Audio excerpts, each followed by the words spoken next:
Hello and welcome to the channel. Today we are working on my Evo 9. We are going to be installing a wideband sensor and an AFR gauge. In the old girl, I think every modified turbo car should have one of these, as I'm sure most people already know. I've been meaning to do this for a long time. I've probably had the gauge sitting here for about 6 months. Haven't gotten around to it, but now we're doing it. So we have JRP air fuel ratio gauge. We also got Spartan 3 wideband kit. This all comes in a kit. This is the Spartan 3. This is going to be a lot more work than I thought it was going to be. I wired up a boost gauge in that video. That was really quite easy to do. I'm going to be rewiring that in this video because we can run the gauges together. Daisy chain them, I think it's called. I will be fixing it up, making it a little bit better. There is quite a bit more wiring involved in this than what I thought there was going to be. Wiring up this little Spartan controller is going to be a little bit more intense. Probably going to push my electrical knowledge, which is good because that means I'll get better. I'm definitely not an expert in wiring, so hopefully this works, but take it with a grain of salt. So we're going to be pairing the gauge, which looks like this currently. That's a little AFR gauge. It's a nice little unit. I like their boost gauge that I'm already running, so to have two of these next to each other would be really nice. We are going to be utilizing a double little gauge holder. I've currently got my boost gauge mounted on the pillar. I don't really like it that much. We're gonna go to this. This is by Andro Motorsports. I think they primarily do Subaru stuff, but they've got some stuff for other cars. This will sit in the demister vent. It still keeps the demister. I think it utilizes half of it. And we get this nice little double gauge pod that's out of the way. This is really high quality. I'm very happy with it. I'm sure it's gonna be great. So I'll link this below. I'll also link the AFR Spartan kit below from JRP. This is not something I need to worry about for a while. What I need to worry about is how to wire this damn thing and the gauge to it. So it comes with instructions of how to run it, how to mount the sensor. I'm not worried about the sensor. I think putting that sensor in, which is this, we have a Bosch wideband. I think this is going to be kind of the easy part, to be honest. I've already got the bung in there. Wiring the power and everything is going to be a little bit more of a challenge, particularly for me since I don't have a lot of experience with wiring and electrical stuff, but I did a little bit of research and this is what I came up with. I wrote it all up here so it's a bit easy to see. Basically, each one of these little screws is a terminal. Now this book does tell you sort of what's what. JRP has a pretty helpful video on how to wire this. It kind of tells you what's what. So I watched that and I kind of worked it out for me on how to do it with my car. Terminal 1 runs, so the terminal 1 is this first little screw there.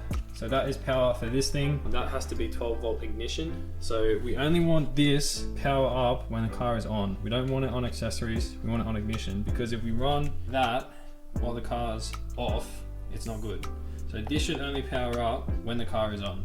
So we need to find 12 volt ignition. So I think we're going to utilize a fuse tap, probably off fuse number 1, which is for the coils, which is what I wrote there. So Spartan Electronics 12 volt ignition, fuse 1, ignition coils, that's for that. Terminal 2 is the ground for this. So ideally you want the ECU ground, but it can be in the cabin. The ECU ground for this Evo, I believe is just there. You can see that black and yellow wire going in there. So we're probably going to utilize that. Terminal 3 is the O2 sensor heater. Power, well, it's power for the O2 sensor heater. So as I said, we only want this to come on when the car is on. We don't want it on constant and we don't want it on accessories. It has to be on ignition. So we'll run both of these powers together. Terminal 4 is the second ground for the O2 sensor heater. Now it does say to ground this to the block, the video. That, I'm not sure exactly where I'm going to ground that yet. I know that this does say ground to chassis away from where terminal 2 electronics ground is grounded. There's another ground for the car over here under the airbox, I believe. There's also some grounds on the intake manifold, so we might utilize one of them. Not really sure on that part yet, but we'll work that out when we get to it. Terminal 5 is quite an interesting one. It simulates a narrowband reading. So the idea of that, which I kind of wish I'd known this a couple of weeks ago. I should have looked into it first.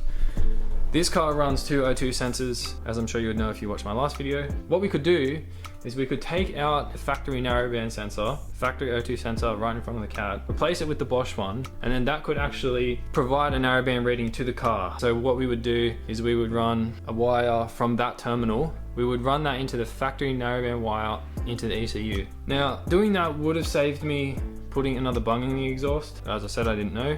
Somebody actually commented that on the last video that you could do that. So that's quite interesting. I'm not going to do that today. There's really no need for me to do that now. Might be something I do in the future just to clean the exhaust up a little bit, but for now it's staying how it is. I'm running 2 sensors. And then terminal 6, the last terminal that we need to use, this is the wideband output that we have to run to the gauge, which we use this wire. So this terminal 6 into the gauge home and hose. That is all only for the Spartan.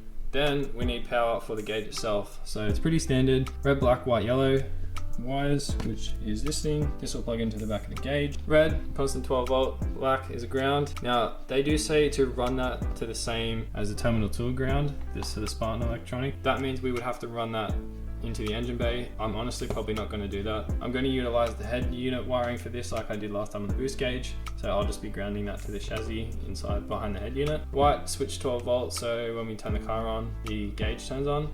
Yellow is illumination, so when we turn the lights on, the gauge dims. That was a whole lot of information. Like I said, more wiring than I thought. I really only thought I was going to have to wire the gauge. When I ordered this, I didn't really understand what this was and why we needed it. And the reason why I did buy this, and the reason why these are so good is I'm kind of thinking ahead on this one.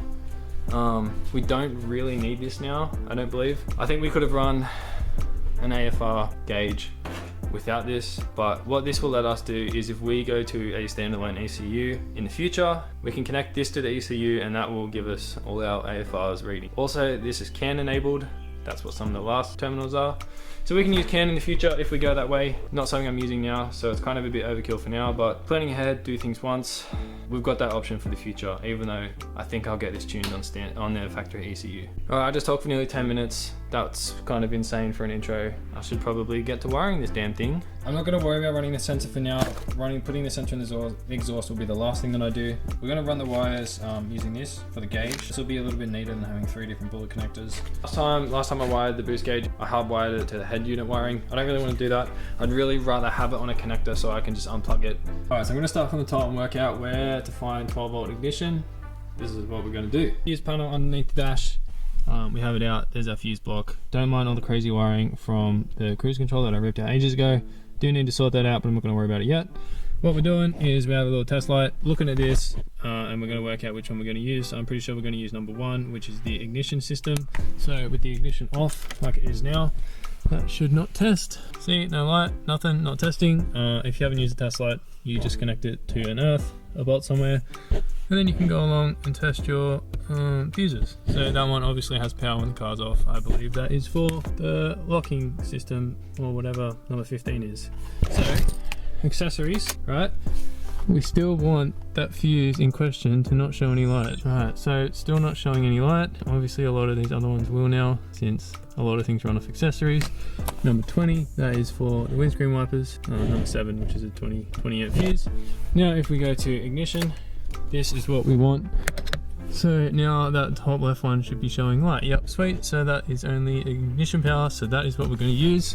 We are going to utilize a fuse tap. I just need to make sure, I'm slightly concerned that because it's in the top left corner and we have these bigger fuse relay things, whether that's going to be able to fit. So I need to work out what way I need to face the fuse, whether it goes like that or whether it goes like that. Because if it's that way, I don't think this is going to work. But if it's that way, then it will work. And the way we work this out is, if you don't know how to use fuse tap, and I only learned this today, so don't mind me, that's the fuse tap. Let me put it down.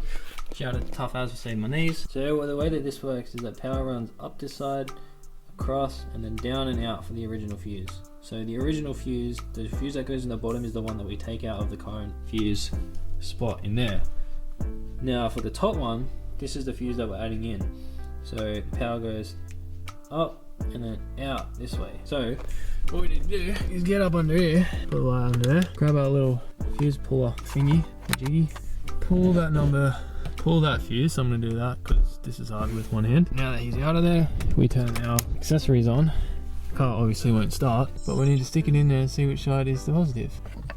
And it's the bottom. So that means that this little fella has to go like that, which is good. Which means this will work. The bit that's kind of confusing me now a little bit is now how to attach these two power fuses, because both terminal 1 and terminal 3 is fused, so they have different fuses. So terminal 1 is the 1 amp fuse, and then terminal 3 is a 5 amp fuse. So what I think I'm meant to do is cut these, and then both goes into this, which I'm not sure how that's going to work with that, but I might join that anyway, however that works. And then from there, these connect to that. So I'm going to mount this thing not far away from our fuse box, because then it can also run straight up into the gauge. The thing I'm really not sure on is if you're meant to wire 2 of these into this. I think you can. These can run to the same point. I think that's fine. I might have to change how this works a little bit, but that's what we're doing. Somebody tell me if I shouldn't do this and if I should change it and do it a different way. Please let me know. So I've got these cut, good to go. Stupidly, I realized that I don't actually have a screwdriver small enough to fit into these. I don't have one of those small sets, so I'm gonna go get one because I always think I need one and I don't have one, so let's go get that. I think too that running both of these into the one fuse tab will be fine. This runs a 10 amp fuse. We're using a 5 and a 1. That's a lot less than obviously the 10. Should be okay. If it was bigger than that, I don't think we can do it because it would be too much power, but I think it will be fine. And I got some screwies. Alright, so that's pretty much what I'm running. They both run into that, crimped and taped up. Bang, got the fuses in there. These go into there. What's next on the list? Wideband output the gauge, but we don't have to worry about that now. Maybe we will wire the gauge. So we need to pull the head unit out and wire this thing in. Head unit is out, here's all the wiring. So we're going to tap it into this little connector between the factory connector and the iDoing connector. A few of these wires already have tape on it where I tapped it last time, so I'm going to utilize that. So these are the 4 wires that are going to power that run to the gauge. See before where I had them connected, I did that so when I rewired this I would know fairly easily which one's which. For some reason in this one, this is the power wire, the constant, so I'll be running the red one into this. And then the ground, I will ground possibly on that screw, one of the other screws around in there. There's a couple of different options. We'll see what we end up with. Instead of hardwiring that like I did before, I'm going to use some of this wire. And we're going to use this little Molex connector, and we're going to make it so it's actually a little connector you can just undo if you want to pull the gauge out. Obviously, power, illumination, switched is what will go in here, and then the ground will be separate. One little wire made up already. It's got the Molex pin on that end, and it's got a bit of wire ready to wrap around here. So I need to make another 2. Right, so we've got our wires going to our gauge with the 3 Molex connectors are now crimped on. We have our 3 little extendy things crimped on to the wires that they need to be. I just need to solder these up so they don't go anywhere. And then we just have to make sure we put them in the right connectors because I don't have a D-pin tool, so if I mess that up, that would be disastrous. Alright, we've got the male end of the Molex connector on the gauge side. Alright, she's all wired up and good to go together. These have been soldered, so let's just tape them off so that it's a bit neater, and then we can work on running this ground somewhere. Alrighty, so we have all our wiring connected. Our Molex connector is connected, our earth's in, so I just reconnected the battery, which I disconnected by the way. Shut your mouth. Now I can, because this is connected, the easiest way to see if all that is working correctly, just bang that on. Yep, she is good, beautiful. Let's see if it's gonna dim. Yes, it did. I don't know if you can tell, but that dimmed. Now that that's wired, I'm pretty pumped about that. I might put all the stereo back in because we don't need to pull that out again, I don't think. I'll reconnect that, make sure that works. And then I may possibly fix the gauge setup. So I might rerun these wires up through here, work out how to do that, get rid of this thing, put this trim piece back in properly. I'm not going to focus on the Spartan too much till tomorrow because I've got to get some more wiring for that, but we may even mount that under here somewhere just so we can start running all the wires properly. Getting the gauge out of this damn pod is proving no easy task. It is insanely stuck in there. I'm going to have to probably push something in the back and try to pop him out because that is stuck as hell. Also, this thing popped out super easy just with a little trim tool, and fortunately there's a gap down there, so the vent doesn't take up the whole thing, so we can just run our wires straight down there. Look, it was in there pretty tight. That was how I got it out. It would not come out. Doesn't matter what I did. It's odd because there's not even any tape in here or anything. It was just so tight. So I guess we're not using that anymore. The boost gauge is out. It's a bit scratched. Hopefully it's still fine. So these wires that I got poking out behind the pillar, I need to pull back down and then bring them up out of here. And we also need to run this yellow one. This is the feed for the air fuel ratio. Unfortunately, it was easy enough to pass these underneath. You can sort of touch your fingers together, pass it from here to there. This thing is back on properly. I found a little black plug for the hole where the roadside assist was. Alright, so we pretty much have all the wires run. Yellow is for the AFR, blue runs to the boost gauge, this is the power wire, and this little baby one is for this switch. To be honest, I've never even pressed this since I installed it, so I'm probably not going to run the second one. These gauges do have a little button on the back that you can use to set them up, so I'm going to set them up before I put them in, and then I won't worry about the little controller button for the second one since I'll probably never change it. So now I'm thinking about it. I should probably run it into it. Even if I don't mount it anywhere, I just tuck it behind the dash just in case, because these are a pain to get out. So that's probably what I'm going to do. Alright, technically these are both now wired up. So let's see if they do want to play. That is insanely exciting. That's mad. That's super cool to see that up there. It's 9 o'clock, so I'm gonna call it a night. I'm gonna continue in the morning. I'm gonna get some black wire so I can run the grounds, and then we can wire in the Spartan, and then that won't actually read 20 when it'll actually read hopefully 14.7, because that's where we want to be. It'll be very interesting to see what this car's actually running, since it's got a little bit of work done, and obviously its history is a bit hay going. So I'm just trying to work out where to mount the Spartan unit. I'm thinking we're going to mount it just inside this trim piece, then it's close to the fuse box, so we won't have to extend this for power. That'll be plenty. We do have to run a couple of earths off this. One earth will go up through the firewall up there into the engine bay, and then the other ground for the electronics ideally should ground with ECU grounds. That's all on the other side of the engine bay, so I'm thinking, I do say you can ground that inside the cabin. I don't know if you can see up there, there is a ground right there, and we're going to ground it there. Since it's right there, then it should be easier. So I have the ground for this unit wired up. That's gonna go up above through that little screw there. Alright, so I changed my mind. I decided to go with a thicker gauge of wire to ground this. The power wires are a little bit thicker than the wire that I used to wire the gauge, which is more this like 1.3 mil kind of vibe. I think this is more of a 3 mil. It is green, but that's better than the red, so we're going to run that. One's sorted out. That's run through the firewall. Let's see if we can get it on the other side.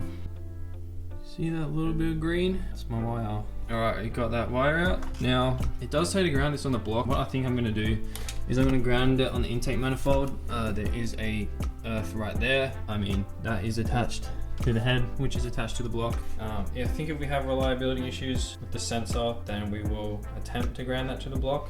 Alright, that is now grounded.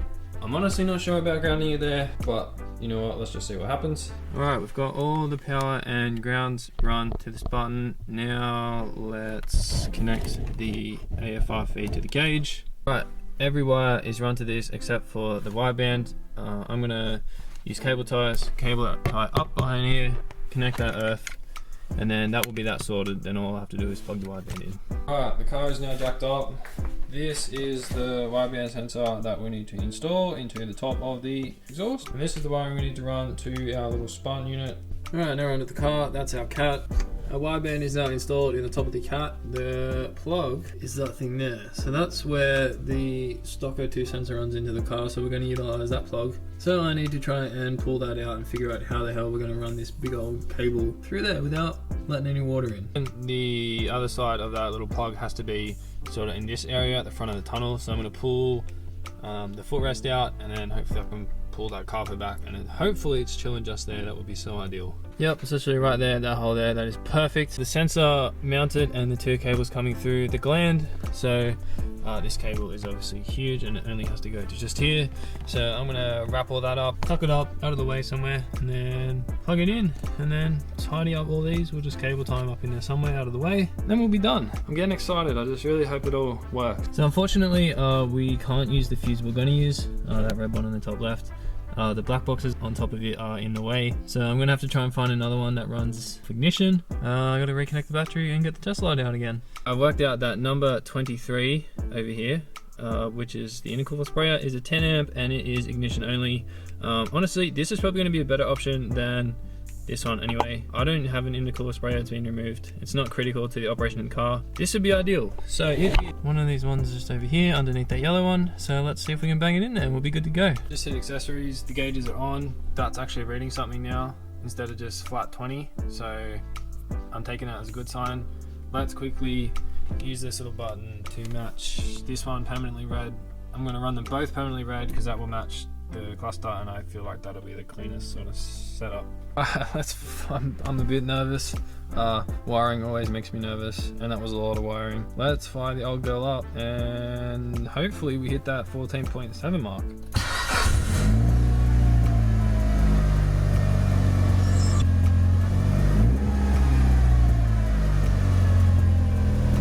That's insane to see. Now I know it works. Let's mounted up properly. This is insane, check this out. Oh damn, look how well it matches. It's actually red even though it looks orange. 14.7, we are on the money. I'm surprised and I'm very happy about that. Shout out to Andro Motorsports. This gauge pod is incredible. It's like 9 million times better than where I had it over there. It sits in here super tight. I'm not going to push the gauges all the way in as of yet. Obviously I had quite a lot of issues getting the boost out of the other one. Not that I'm planning on taking these out of here, but these are really quite snug. They're about 3/4 of the way in. So I'm going to leave them like that for a little bit, just so I know everything's working. I don't have to pull them out to check any wires or anything. It's the perfect spot. It's not too high. It's like literally perfect. It's like 1 mil, 2 mil off the dash. We still get to use our demister. The cables are run easily. They're hidden. And that is absolutely beautiful, and I could not be happier. So shout out to Andro Motorsports, and shout out to JRP. His gauges look awesome. Obviously I was running the boost one for a while. Now I've got them both together. Look at that. Let's go for a drive and see what happens. Look at it, just chilling. It's magnificent. That looks insane. Insane.